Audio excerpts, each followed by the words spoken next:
My name is Clarence Musgrove, and I am an extraordinary person, created and designed for success. I believe that everyone who existed before me existed for me, and I owe them the honor of being the best I can be at all times. Therefore, I will always reverence and respect my elders.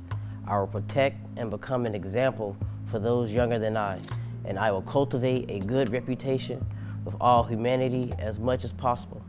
I am talented, skilled, and intelligent, and with hard work and discipline, I will accomplish great things. I am royalty. This past summer, my cousin was killed. He would have been 23 on Thanksgiving. So this year, it's just been really hard on my family.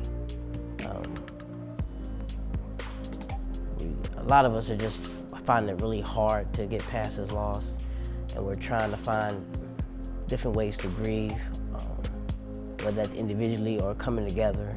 So as a Marine, the killing in Roanoke affects me because it's like basically a war zone here, you know, and most people in the military, they're built to fight the war zone over there. You know, how do you expect them to train for a war zone over there when there's a war zone going in there, like I said, my own hometown here, and it's just very tragic and sad.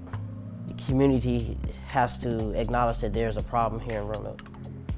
Has to acknowledge that the stuff that is being produced online, on TV, is altering the minds of this next generation. You know, I have nieces and nephews who are in high school now. They're part of that next generation. And, you know, since this has happened, I fear for them because, like I said, the individuals who are involved with my cousin married were 18, you know, teenagers who hadn't even really started their lives. They have to start with uncomfortable conversations, starting with maybe the families of these individuals. Like, if you saw that your child was going down this path, did you ignore it? Did you not see that this was a cry for help or just a dangerous way for them to go? Did you not care? We need people we need other people in the community who've actually gone down that path and gotten out to actually step up and say, hey, I was there with you. I was running around with guns. I thought that was cool until something tragic happened, you know. We need people who've actually say they're part of the community, who actually step up and reach out to the community. When I was in high school, I didn't go on to college. I didn't. I wanted to be like everybody else because I was seeing how the respect, the, I guess, power, the, you know, popularity they were getting. I wanted to go out and do what my friends were doing. You know, I didn't see the future I had, or, you know, being raised by a single mom. I'm the only boy, 3 sisters, you know. So I just felt like I was going to do everything that they were going to do it. But unfortunately for me, everybody around me saw something in me and kind of was like, you're different. Don't let me see you out here doing this. Yeah, hey, I mean, I may be out here doing it, but this is not for you. So I was fortunate to have Mr. Nichols in my life, you know, to just kind of steer me to the right path and know that, hey, I have a future to do anything I want. I don't have to stay here.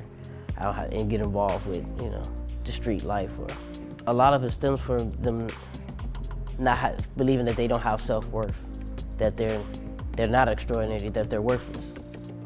A lot of kids, people I've grown up with, even kids today, were taught from the time they could crawl that they're worthless, that they were nothing, that didn't have self-worth, they weren't extraordinary.